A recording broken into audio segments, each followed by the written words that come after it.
चलिए अब आपको सीधा लिए चलते हैं भीलवाड़ा और सुनाते हैं आचार्य श्री महाश्रमण के पावन वचन।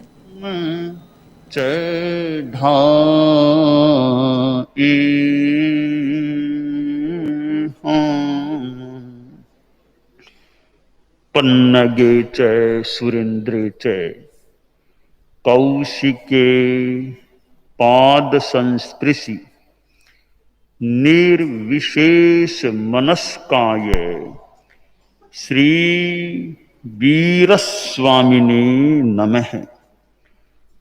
परमाराध्य, परम वंदनीय, परम श्रद्धेय भगवान महावीर की अध्यात्म यात्रा का प्रसंग। नए सार ने साधुओं के दर्शन प्राप्त किए, सुपात्र यानी पात्र दान का अवसर प्राप्त किया, उपदेश संतों से उसे प्राप्त हुआ, संतों को भावपूर्ण वंदन किया और महत्वपूर्ण उपलब्धि यह हुई कि नय सार सम्यक्त्व संपन्न बन गया। सम्यक दर्शन सम्यक्त्व की प्राप्ति के लिए दर्शन मोहनीय का विलय भी अपेक्षित है। क्षयोपशम हो, क्षय हो या उपशम हो। इतना ही नहीं, साथ में चारित्र मोहनीय का विलय भी अपेक्षित होता है। अनंतानुबंधी चतुष्क का भी विलय साथ में अपेक्षित है।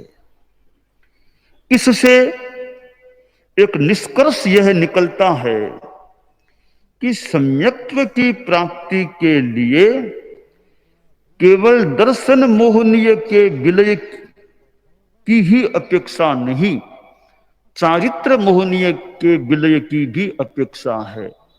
यानी कि सम्यक्त्व के लिए कुछ अंशों में चारित्रिक निर्मलता भी आवश्यक है। उसके बिना भी सम्यक्त्व की प्राप्ति नहीं हो सकती। और उसका यह प्रमाण है, यह साक्ष्य है, यह आधार है कि सम्यक्त्व प्राप्ति के लिए 7 प्रकृतियों का क्षयोपशम, उपशम, क्षय कुछ चाहिए। 4 अनंतानुबंधी की और 3 दर्शन मोहनी की, यह सप्तक विलय को प्राप्त हो तब सम्यक्त्व की निष्पत्ति उपलब्धि होती है। नए सार ने सम्यक्त्व प्राप्त किया। यह मानव जीवन मानो कुछ धन्य हो गया नए सार का। एक दिन, आखिर एक समय जीवन अवसान को प्राप्त होता है। हमारी दुनिया की ऐसी व्यवस्था है, कोई भी प्राणी हो, जन्म लिया है तो अवसान होगा ही होगा। और मृत्यु का होना तो निश्चित है, और कब होना यह सामान्य रूपेण प्रायः अनिश्चित होता है। मृत्यु का होना निश्चित है, मृत्यु कब होगी यह बहुलांशतया सामान्यतया अनिश्चित होता है। कब किसका अवसान हो जाए, ठीक है, कईयों का तो ज्ञात भी हो सकता है और सामान्य प्राणियों का अनिश्चित भी प्रायशः आश्रय रहता है। आदमी को चाहिए कि वह जागरूक रहे। यह जो उत्तरध्ययनानि का संदेश है, समयम गोयम मा पमाय, हमारे लिए एक आदर्श उपदेश है। उत्तरध्ययनानि का 10वां अध्ययन। यूं तो सारा ही आगम अच्छा माने, पर यह 10वां अध्ययन ज्यादा पूरा याद न कर सके, कोई ज्यादा कंठस्थ करने की स्थिति में थोड़ा ही कर सकता हूं, तो 10वां अध्ययन याद कर ले। एक 10वां भी एक छोटा सा अध्ययन है, उसमें भी बार बार एक चरण तो वो का वो आ जाता है। 10वां अध्ययन अगर याद हो, उसका भी स्वाध्याय होता रहे। छोटा सा अध्ययन है, करने वाले रोज ही प्राय स्वाध्याय कर लें, मैं भूल न करूं। परम पूज्य आचार्य तुलसी लाडनों में विराजमान थे। मुझे स्मृति है गुरुदेव पश्चिम रात्रि में खड़े खड़े 10वें अध्ययन का स्वाध्याय करते थे। तो ये छोटा सा अध्ययन है, 10वां अध्ययन, बड़ा प्रेरक है। समयम गोयम माप माये, समयम गोयम माप माये, परिजूरयिते शरीरयम कैसा पंडुरया हवंतिते से सब बलेय हायई, समयम गोयम माप माये। एक अच्छा अध्ययन है जो अच्छी प्रेरणा देने वाला सिद्ध हो सकता है। तो शरीर की नश्वरता है, परंतु आत्मा का अमरत्व निरूपित किया गया है। तो आत्मा अमर है, तो आत्मा फिर आगे भी कहीं चली जाती है। नए सार की आत्मा इस नए सार के भव के बाद यानी दूसरे भव में, 27 भवों में पहला भव नए सार का, दूसरा भव देवगति का होता है। और सौधर्म देवलोक, जो ये 12 देवलोक हैं, वैमानिक देवों में ये 12 देवलोक हैं, उनमें पहला सौधर्म देवलोक, वहां वह उपपन्न हो जाता है। और देवों का भी आयुष्य संपन्न होता है। ऐसा नहीं है कि देवता तो हमेशा के लिए हो जाते हैं, हमेशा के लिए सिद्ध जीव होते हैं। देवता हमेशा के लिए नहीं होते, उनका भी आयुष्य समय आने पर, ठीक है, लंबा आयुष्य तो हो सकता है। देवों का आयुष्य जघन्य 10,000 वर्ष का है, उत्कर्षतः 33 सागरोपम का है। सर्वार्थ सिद्ध का आयुष्य 33 सागरोपम का। या तो सप्तम नरक में उत्कृष्ट आयुष्य 33 सागरोपम का है, या सर्वार्थ सिद्ध में 33 सागरोपम का है। दोनों ध्रुव हैं, एक और दुर्गति का मानो अंतिम छोर, और इधर सुगति का अंतिम छोर। तो दुर्गति में भी उत्कृष्ट आयुष्य 33 सागरोपम का, सुगति में भी उत्कृष्ट आयुष्य 33 सागरोपम का। दोनों का 33 है उत्कृष्ट के रूप में। हालांकि सर्वार्थ सिद्ध का तो अजघन्य अनुत्कृष्ट रूप में 33 सागरोपम है, पर सप्तम नरक में जघन्य 22 सागरोपम का, तो उत्कृष्ट 33 सागरोपम का है। तो उत्कृष्ट दोनों ध्रुवों में समान आयुष्य होता है। जघन्य आयुष्य देवों का 10,000 वर्ष का है। तो सौधर्म देव का तो जघन्य 10,000 नहीं, उसका और भी भवनपति का जो जघन्य 10,000, सौधर्म देवलोक में अधिक आयुष्य है। तो नए सार वहां उत्पन्न हो गया, और एक दिन हर गति का आयुष्य संपन्न होता है। तो नए सार का देवगति का आयुष्य भी संपन्न होता है। और तीसरे भव में भगवान महावीर की वापिस मनुष्य के रूप में जन्म लेती है। और जन्म भी किसको कहां मिलता है? सुकुले पच्चायति, जिस आत्मा को मनुष्य भव में भी सुकुल में जन्म लेने का मौका मिलता है, जहां कुछ धार्मिक माहौल हो, जहां अहिंसा आदि की बात हो, ऐसे संस्कार मिलते हो, ऐसे कुल में जन्म होता है। तो जन्म लेने वाले के धर्माराधना में आनुकूल्य हो सकता है। तो भगवान महावीर की आत्मा है, नए सार के भव में सम्यक्त्व प्राप्त किया था, तो अब अच्छा स्थान जन्म लेने के लिए मिल रहा है। और चक्रवर्ती भरत का पुत्र बनता है अब नए सार का जीव, यानी भगवान ऋषभ का पौत्र बनता है, ऋषभ का पौत्र बनता है।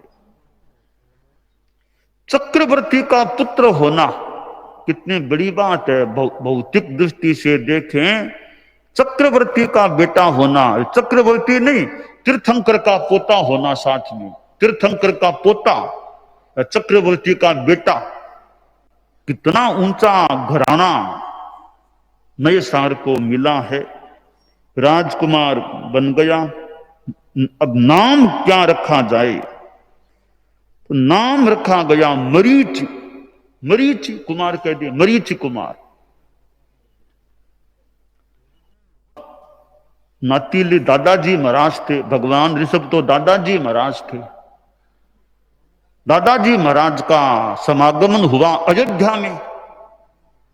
तो नातीले होते तो ज्यादा थोड़ा जाना आना भी कुछ ज्यादा हो सकता है कि नातीले संत आए अभी गांव में, थोड़ा ज्यादा सेवा दर्शन रास्ते की सेवा ज्यादा संपर्क हो सकता है।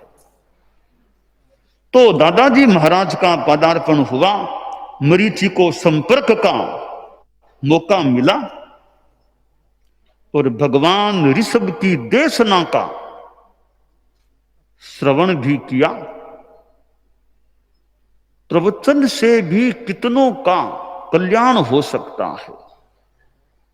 एक प्रवचनकार प्रवचन देता है, कितने लोग सुनते हैं, किन किन को क्या क्या लाभ मिल जाए।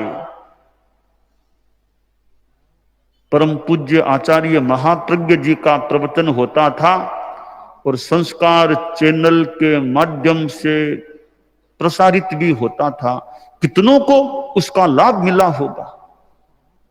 परम पूज्य गुरुदेव तुलसी का व्याख्यान होता था, श्रोताओं को अपने ढंग से कितना लाभ मिलता रहा होगा।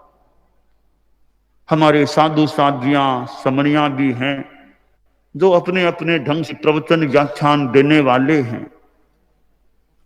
न्यारा में अपने ढंग से कितने व्याख्यान, एक दिन में कितनी बार व्याख्यान कई जगह तो होता होगा। दिन में अनुकूलता हो परिस्थितियों की तो एक बार का व्याख्यान हो जाए। श्रद्धा के क्षेत्र में प्रवास, यानी प्रवास हो रहा हो, बिहारों की बात छोड़ भी दें, प्रवास हो रहा हो, दिन रात में एक बार का व्याख्यान हो जाए। अच्छा, 8 पौर में एक बार तो व्याख्यान हो जाए, सुबह का हो रात में हो जाए, जैसी अनुकूलता हो, स्थानीय अनुकूलता और खुद की अनुकूलता। तो व्याख्यान से बड़ा अच्छा उपकार होने की भी संभावना रहती है। तो हम चारित्रात्माओं को अनुकूलता हो तो व्याख्यान में आलस्य नहीं करना चाहिए, अपना टाइम पर व्याख्यान देना चाहिए और फिर समय की नियमितता रहे, टाइमली शुरू हो जाए कार्यक्रम। तो जो टाइम तय किया है, घोषित किया है, सूचित किया है, लगभग टाइम पर अपना काम शुरू हो जाए। तो प्रवचन व्याख्यान तो खुद के भी स्वाध्याय हो सकता है, दूसरों को भी लाभ है। तो भगवान ऋषभ की देशना और मरीचि को सुनने का मौका मिला। तो मरीचि ने तीर्थंकर प्रभु का प्रवचन सुना, देशना सुनी तो चित्त प्रभावित हो गया, देशना से मानो भावित हो गया और वैराग्य अंकुर उत्पन्न हो गए। इच्छा हुई कि मैं तो साधु बन जाऊं। हमारे साधु साधियां स्थित हैं, नातीले तो कईयों के होंगे ही होंगे, संसार पक्षी नातीले वे यदा कदा आते भी होंगे। भगवान ऋषभ के पोते में, संसार पक्षी पोते में वैराग्य आ गया। हमारे संत भी 60 के आसपास के हैं, उनके पोतों में कितनों में वैराग्य आया है। पक्षी पोतों में कितनों में वैराग्य आया है। भतीजों में एक, पोतों में एक, भांजों में एक, भांजे के बेटों में कितनों में वैराग्य आया है। हमारे संत लोग प्रयास करें, कितने मुमुक्षु बना सकते हैं कि वो नातीले यदा कदा संपर्क में भी आते रहते हैं। एक गांव के तो मान लो यहां हैं तब तक संपर्क में, थोड़ा बहुत बाद में मान लो आगे फिर नहीं भी रहे, पर नातीले तो अगले साल फिर अगले साल यदा कदा आते रहते हैं ना। तो उन पर ध्यान दिया जाए कि मेरे संसार पक्षीय नातीलों में कौन तैयार हो सकता है। कई कई भव्य आत्माएं ऐसी मिल सकती हैं, थोड़ा प्रयास किया जाए, परिश्रम किया जाए तो ऐसे मुमुक्षु तैयार हो सकते हैं। तो अपने संसार पक्षीय नातीलों पर भी ध्यान देकर के उनको प्रेरणा देने का, उनमें वैराग्यांकुर उत्पन्न करने का प्रयास किया जाए। भले सगा छोटे हमारे अपने भाई को ध्यान दे ले कि मेरे भाई में, मेरी बहन में वैराग्य पैदा हो सके, तो अपने भाई को, संसार पक्ष या अपनी बहन को, अपने कजिन भाई को, किसी को ऐसे प्रयास करें तो अच्छा है, उनकी भी आत्मा का कल्याण हो सके, वो भी आध्यात्मिक पथ पर इस रूप में अग्रसर हो सके। तो ये दूसरों को भी तैयार करना एक अच्छा उपकार का, अच्छा सेवा का भी काम हो सकता है। तो मुमुक्षुओं की संख्या कैसे बढ़ जाए, मुमुक्षु संख्या बढ़ जाए। पारमार्थिक शिक्षण संस्था में मुमुक्षु भाइयां भी बैठी हैं, ठीक है, अच्छा तो कभी कम ज्यादा हो सकती है, कोई इतनी खास बात नहीं। तो मुमुक्षु भाइयां भी ध्यान दे कि हमारे परिवार में और कौन बहने भतीजियां ऐसी कोई हैं, हम उनको भी प्रेरणा दें, उनको भी मुमुक्षु के रूप में तैयार करने का प्रयास करें, स्वयं की साधना करें, दीक्षित होने की भावना तो रखें और अपने और नाट्यलों में भी प्रेरणा देने का प्रयास करें कि और कौन भाई है, भतीजा है, बहन है, ऐसे मासी की बेटी बहन है, मासी का बेटा भाई, ऐसे उनको भी प्रेरणा देने का प्रयास करें। हमारे न्यारा में जो साधु साधियां हैं, समनियां हैं, साधु साधियां हैं, तो वे भी अपने ढंग से प्रयास करें। न्यारा में भी, गुरुकुलवास में हो चाहे न्यारा में, काम तो एक ही है कि कैसे और मुमुक्षुओं की वृद्धि हो, साधु साधियों की वृद्धि हो। तो भगवान ऋषभ का तो संसार पक्षीय पोता तैयार हो गया, तो हमारे जो 60 पार के या 60 आस, वो ध्यान दे हमारे कितने पोते हैं कि कौन कौन तैयार हो सकता है। वो भाई का पोता, पोता ही मान लो, भाई का वैसे पोता हो, तो उन पर भी जितना संभव हो सके ध्यान दिया जा सकता है।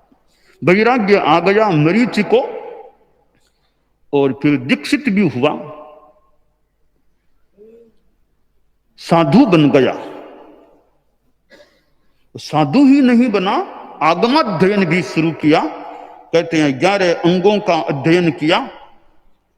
और साधु जीवन में ये आगम स्वाध्याय तो एक प्रकार का पोषण है, संपोषण है, खुराक है, चाहे सिंचन कह दें इसको, आगम का स्वाध्याय। अब देखिए 10वें आलियम है। संभवतः कोई कोई चारित्रात्मा ऐसे मिलेंगे हमारी इस परिषद में, तो प्राय प्राय रोज 10वें आलियम का स्वाध्याय करते हैं। छोटा सा आगम है, हम प्राय याद भी करते ही हैं, रोज या जितना उसके स्वाध्याय करता रहे। रात का समय है, बिना चौपनियार, बिना पुस्तक कंठस्थ है, तो पुनरावर्तन कर ले। अकेला नहीं तो साथ वाले 2-3 साथ बैठ जाएं तो चितालना कर लें 10वें आलियम का, उसका अर्थ भी ज्ञात हो, फिर चितालना हो, बहुत अच्छा आध्यात्मिक उपक्रम बन सकता है। तो 10वें आलियम, दूसरा उत्तरध्ययनानि, जिसको कई तो याद भी करते हैं, तो पूरा याद नहीं है या नहीं हो सके तो थोड़े कुछ अध्ययन भी, मैंने कहा ना, एक कम से कम तो एक ही कर लें 10वां अध्ययन, और कर सकते हो 15 कर लो, 10 कर लो, 20 कर लो, तो पूरा 36 अध्ययन याद कर लो, फिर उसका स्वाध्याय करते रहो। एक संपत्ति हमारे पास हो सकती है। जैसे गृहस्थों में कहते हैं ना, इनके पास हीरे हैं कि मोती हैं, वो चीजें, हालांकि हमारा तो साधुपना हीरे हैं ही है। अब साथ में स्वाध्याय की भी संपत्ति कि उत्तराध्ययनानि, उत्तराध्ययन मुझे याद है तो एक मेरी संपत्ति है, अगर याद नहीं है तो नहीं, वो संपत्ति कम है तो कम संपत्ति है। तो ऐसे हम आगम स्वाध्याय का भी प्रयास करते रहें, यह काम्य है। दानान शेठम अभय पयाणम सच्चे सुया अणवज्जं वयंती तवे सुया उत्तम बंभचेरम लोगुत्तमे समणेनाय पुत्ते।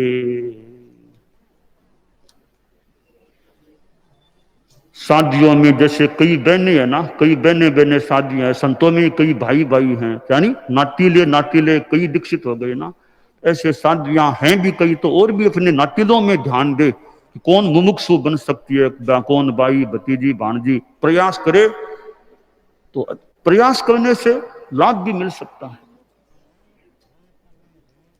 चैत्ता भारहम वासम चक्रवट्टी महिधियो संति संति करे लोए पत्तो गई मनुत्तरम। पर्यूषण महापर्व की आराधना के अंतर्गत आज सामायिक दिवस है। सामायिक एक सुंदर साधना है। धर्म है समता विषमता पाप का आधार है। जैन निरूपण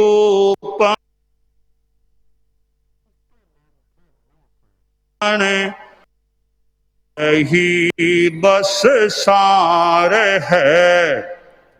त्याग कर सावध्य चर्या सुखद सामायिक करूं। लीन अपने आप में हो मैं भगोदधि को तरूं। मैं भगोदधि को तरूं। तो यह सामायिक धर्म है, वो समता है। सामायिक में समता की साधना है। क्यों है कि राग द्वेष की प्रवृत्ति का त्याग सावध्य योग का त्याग होता है। तो शनिवार की सामायिक की जो बात चली कि शनिवार शाम को 7 से 8 बजे के बीच देश विदेश कहीं भी हमारे धर्म संघ तेरा पंथ के अनुयायी श्रावक श्राविकाएं रहते हैं कि शनिवार है तो आज शाम को 7 से 8 के बीच सामायिक होनी चाहिए यथासंभवतया। धर्मस्थान में करें तो बढ़िया है, तेरा पंथ भवन हो धर्मस्थान वहां करें बहुत बढ़िया है। वो अनुकूलता नहीं है वहां जाने की तो घर में भी कर सकते हैं, परिवार के लोग बैठ के घर में कर सकते हैं। घर में भी मुश्किल है तो जहां है ऑफिस में है तो ऑफिस में भी कर सकते हैं, दुकान में भी कर सकते हैं। तो सामायिक हो जाए यथासंभवतया शनिवार की शाम 7 से 8 बजे के बीच, ऐसा संभावित जितना हो सके श्रावक श्राविकाओं का प्रयास रहना चाहिए। सामायिक की साधना है तो उसमें अशुभ योग की प्रवृत्ति नहीं होनी चाहिए। जैसे कि सामायिक है और समाचार पत्र लेकर के बैठ जाओ, एक मुहूर्त का समय लगभग है, अब समाचार पत्र अभी देख लोगा, तो समाचार पत्र में गृहस्थ लोग लग गए हैं, वो बिजनेस के भी समाचार पढ़ रहे हैं, क्रीड़ा संबंधी भी देख रहे हैं, राजनीति के भी पढ़ रहे हैं और भी हिंसा आदि सब न्यूज देख रहे हैं। वो बढ़िया बात नहीं है। सामायिक में तो सामान्यतया समाचार पत्र से बच के ही रहना चाहिए। पढ़ो तो धार्मिक किताब पढ़ो, गुरुदेव तुलसी का साहित्य पढ़ो, आचार्य महाप्रज्ञ जी का पढ़ो, और भी हमारी चारित्रात्माओं का साहित्य और भी बढ़िया धार्मिक साहित्य है, उसका स्वाध्याय करें, जप करें। ऐसे आध्यात्मिक उपक्रम अनुष्ठान चलने चाहिए सामायिक में। वो अखबार में समय यथासंभव लगाना ही नहीं चाहिए सामायिक के दौरान। तो सामायिक है मोबाइल फोन से घड़ी टाइम देख रहे हैं कि मोबाइल फोन में टाइम देख लो, तो सामायिक में मोबाइल फोन को छूना ही नहीं चाहिए। पहले ऐसी व्यवस्था कि मोबाइल फोन की न तो बीच में घंटी बजे न उसको समय देखना। सामायिक में मोबाइल फोन में समय भी नहीं देखना चाहिए, उसको छूना भी नहीं चाहिए। बाई चांस कोई पास में है, घंटी बजने लग गई तो डिस्टरबेंस को रोकने के लिए घंटी बंद करनी पड़े तो उसका भी प्रायश्चित लेना चाहिए। फिर तो सामायिक है तो उसमें समता की साधना और सामायिक के बीच में कह दे कि पंखा ऑन कर दो। सामायिक में नहीं करना कि पंखा ऑन कर दो, पहले किया तो किया, सामायिक ले ली, अब किसी से कहे परिवार के सदस्य कि देख पंखा ऑन कर, पंखा ऑन कर, तो वो सामायिक में पंखा चलाने की अनुमोदना नहीं, इशारा भी नहीं करना चाहिए। जो स्थिति है समता भाव रहे। सामायिक लेने से पहले जो किया कराया अलग बात है, सामायिक के दौरान में पंखा न खुद को चलाना न दूसरों से कह करके चलवाना चाहिए। सामायिक है, सामायिक में यह व्यापार संबंधी, राजनीति संबंधी, क्रीड़ा संबंधी ऐसी बातें तो करनी ही नहीं चाहिए। बस अपनी बात करें तो तात्विक करें, धार्मिक करें, आध्यात्मिक करें, या प्रवचन सुन लें, अपना स्वाध्याय कर लें, गीतिकाएं ढालें चितार लें, नवकार मंत्र का जप कर लें। ऐसे धार्मिक कार्यों में समय बीतना चाहिए। तो सामायिक है वो संबर की साधना है, मूलतः सामायिक संबर की साधना है। सामायिक मूलतः कोई शुभ योग नहीं होता है। कोई पूछे कि मेरे सामने ये ज्योति बैठा है, मुनि ज्योति, कोई तुमको पूछ ले कि सामायिक शुभ योग है या अशुभ योग, क्या बताओ, उत्तर क्या देना? सामायिक शुभ योग है या अशुभ योग कोई पूछ ले तो क्या उत्तर देना है? शुभ योग है, है? है? शुभ योग है, हैं? उसको पूछो, ऋषि को, तुम कोई पूछ ले तो ऋषि बताओ सामायिक क्या शुभ योग है का शुभ योग है? हैं? हैं? दोनों में योग कौन सा पूछे तो? हैं? शुभ योग है। माधव कौन सा योग है? कौन सा योग है? दोनों ही नहीं।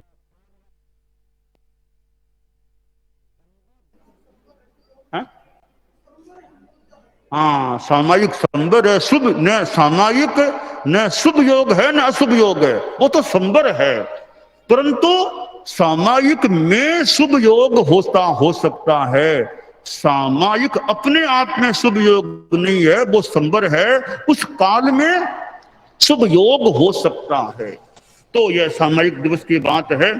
तो गृहस्थों में भी, हम साधु साधियों में भी अपने ढंग की शुद्ध सामायिक आदि के रूप में साधना चल सकती है।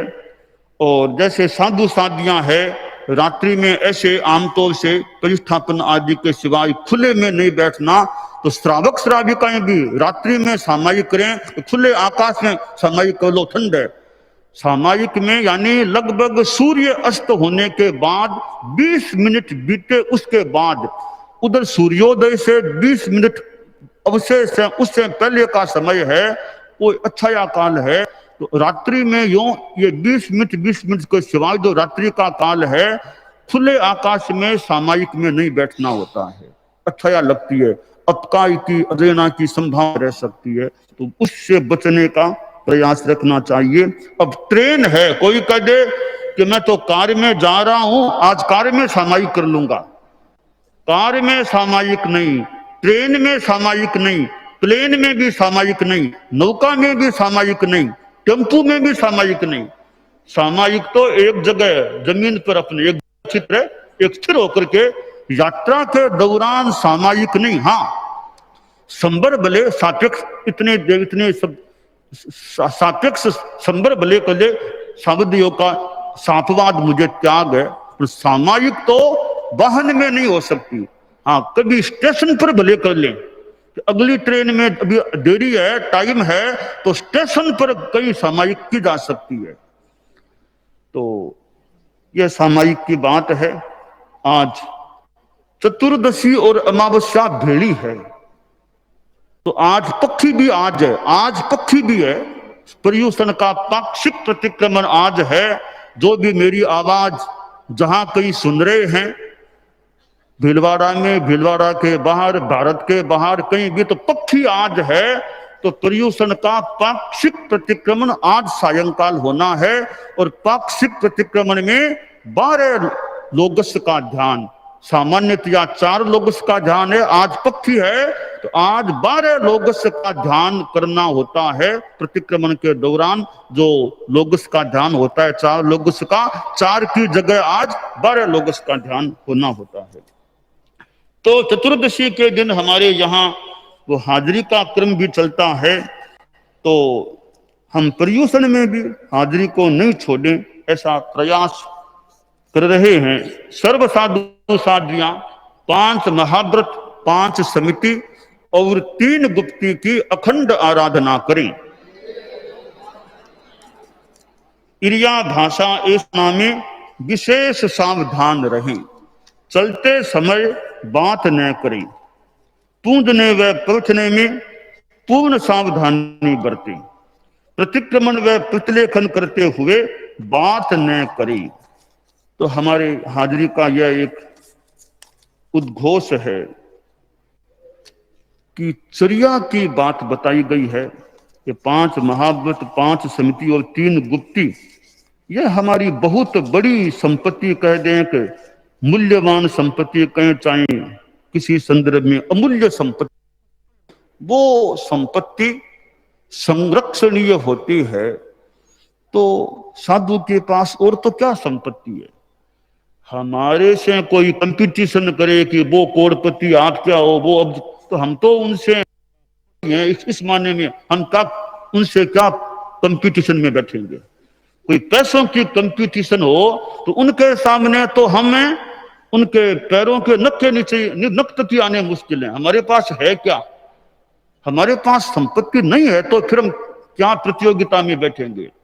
पर जहां धर्म की प्रतियोगिता कोई हो, हालांकि प्रतियोगिता तो ऊपर की चीज है, मूल संपत्ति की बात है, अनुभव की बात है कि साधु के पास जो संपत्ति है वो संपत्ति एक अब्जपति गृहस्थ के पास वो संपत्ति नहीं है जो एक बाल मुनि के पास संपत्ति हो सकती है।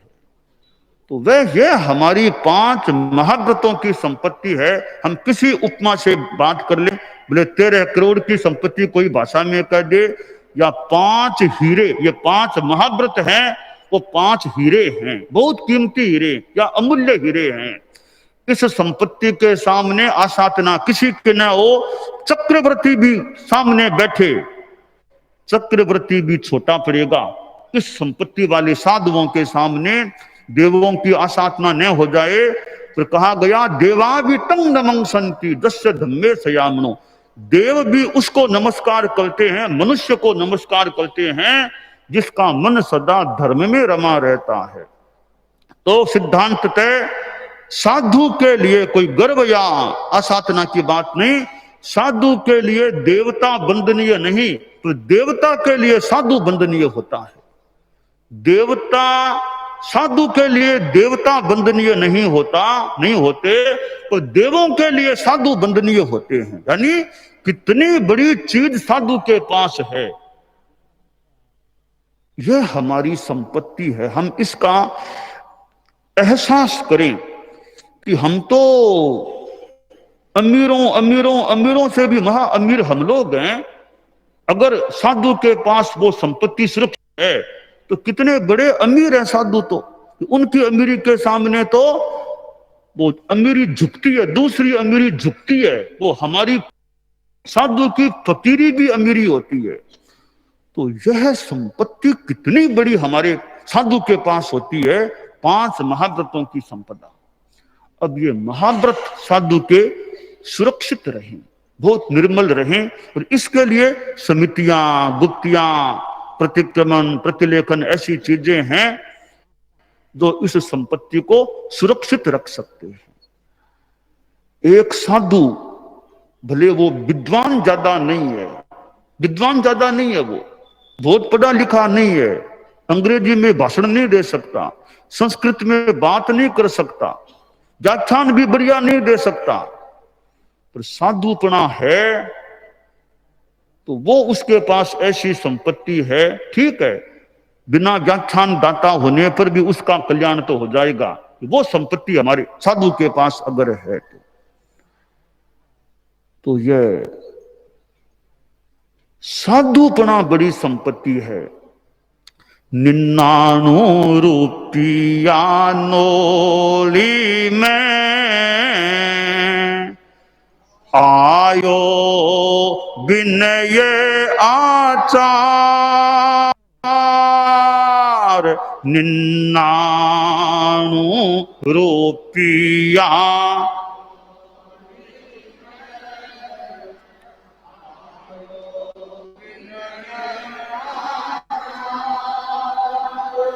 शेष एक बाकी बाकी गुण, शेष एक बाकी बाकी गुण, स्वर्ण सुरभि संचार,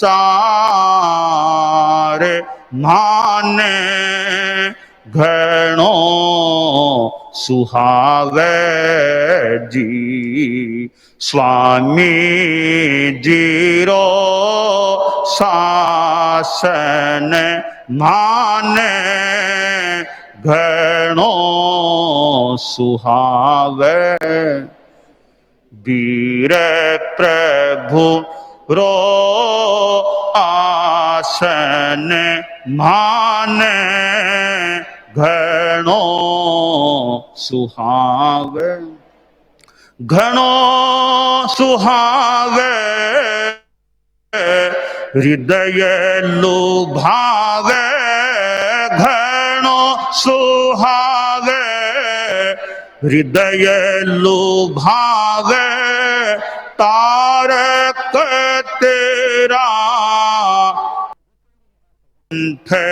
माने घणो सुहावे, बात बात प्रवचन प्रवचन में गण गणपति रो नाम, बात बात प्रवचन गण गणपति रो नाम, सरल कसोटी सुविनीतारी, सरल कसोटी सुविनीतारी, दो चावल कर थाम माने घणो सुहावे जी, स्वामी जीरो शासन माने घणो सुहावे, वीर प्रभु रो आसन माने घणो सुहावे जी। तो मूल आचार है, विनय है। तो नोली में 100 रुपया होते, 99 रुपया तो आ गया, अब बाकी 1 रुपया जितना है कि व्याख्यान कितना बढ़िया देता है, लिपि कला कितनी बढ़िया है, आदि आदि 1 रुपये के जितनी चीजें हैं, 99 रुपया। 99 है तो नोली भरी भरी है, 99 निरकोरा 1 है, नोली खाली खाली रहेगी। तो बहुत बढ़िया है कि 99 प्लस 1 हो, बहुत बढ़िया बात है। 99 तो हो ही, प्लस 1 और हो जाए तो और स्वर्ण सुरभि संचार, तो सोने के सुहागा वाली बात। तो यह हमारी यानी साधु की चारित्र की संपत्ति, सम्यक दर्शन, सम्यक ज्ञान, सम्यक चारित्र की संपत्ति है, उसकी हम सुरक्षा के प्रति जागरूक रहें, यह काम्य है। और हमारे मर्यादाएं हैं, व्यवस्थाएं हैं, सर्व साधु साधियां एक आचार्य की आज्ञा में रहें, विहार चतुर्मास आचार्य की आज्ञा से करें, अपना अपना शिष्य शिष्याएं न बनाएं, आचार्य भी योग्य व्यक्ति को दीक्षित करें, दीक्षित करने पर भी कोई अयोग्य निकले तो उसे गण से अलग कर दें। आचार्य अपने गुरु भाई या शिष्य को अपना उत्तराधिकारी चुने, उसे सब साधु साध्वियां से हर्ष स्वीकार करें। इस प्रकार की हमारी मर्यादाएं हैं, व्यवस्थाएं भी हैं, हम उनके प्रति जागरूक रहें। तो अब हमारे लेख पत्र साध्वियां बोलेगी, छोटी अवंती प्रभा, श्रुति प्रभा।